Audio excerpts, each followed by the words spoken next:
What's up, guys? Hey, Productions here, back in another video. Today, we're going to be pretty much going over all four Elite Eight games that happened on Saturday and Sunday. My opinion on it, just like a bit of a rundown of what happened. So, yeah, hopefully you guys enjoy this video. Let's get started. First Elite Eight game of the weekend was Illinois versus UConn. And this game was actually pretty competitive at the start. As you can see, 151 left in the first. It was tied 23-23. And then UConn went on a 30-0 run, lasting all the way till, about 8 minutes into the second half.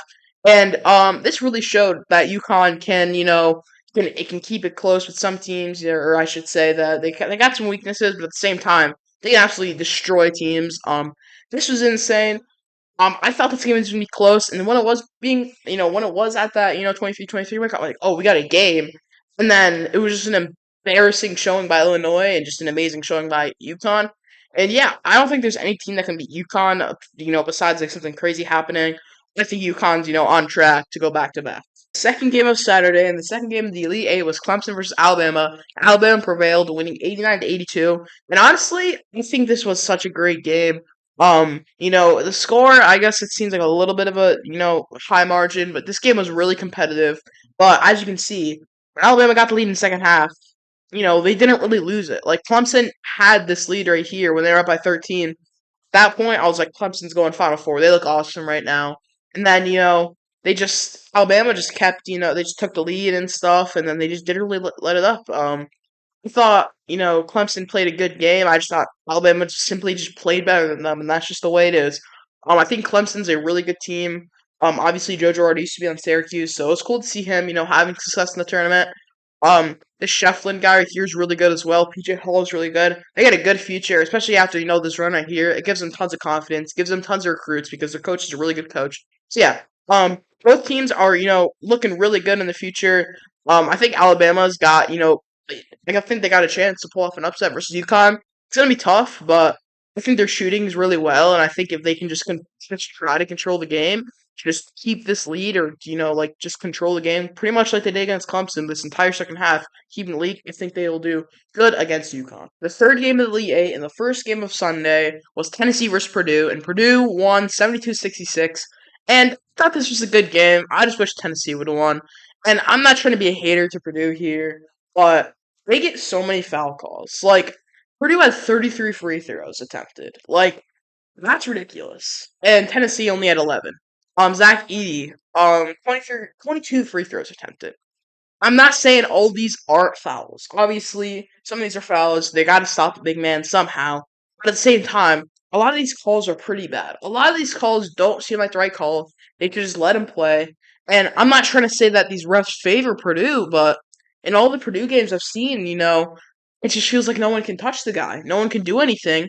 The second you try to stop him, it's like immediate foul. I mean, Purdue was already in the bonus like less than 7 minutes in the first half.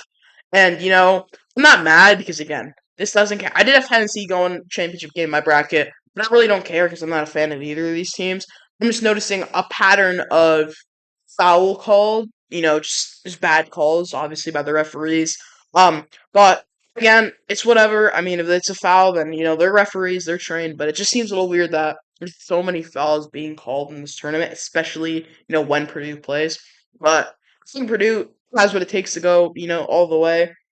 I think, this might be their year. This might be like Virginia a few years ago in 2019 when, they kept getting upset. And then the one year they didn't get upset, they went all the way. And again, yeah, this could be it. But, I think, honestly, if they keep getting these foul calls, I think they might actually go all the way because 33 free throw attempts is a huge amount. That's like a huge swing. And, especially with Edey right here having 22 and making 14, that's a 14-point, addition to the team. So, yeah.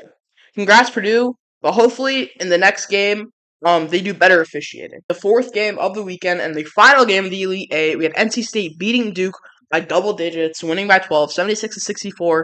And honestly, this was awesome to see. But again, the officials, they just weren't that good. I don't know if it was this year. Maybe it was last year because I wasn't focusing. I was focusing on March Madness, obviously, but I wasn't focusing much on the rest. But, look at the end of the game.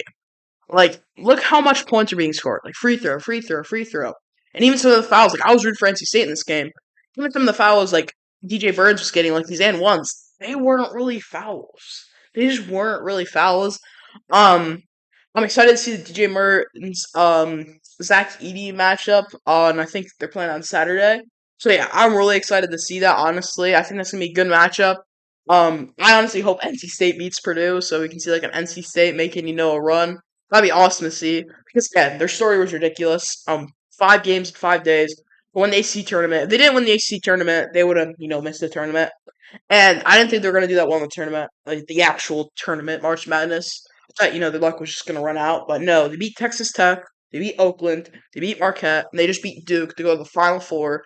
Um, it's insanely impressive, and it's almost inspiring because the coach, was on the verge. I've heard that he was on the verge of getting fired.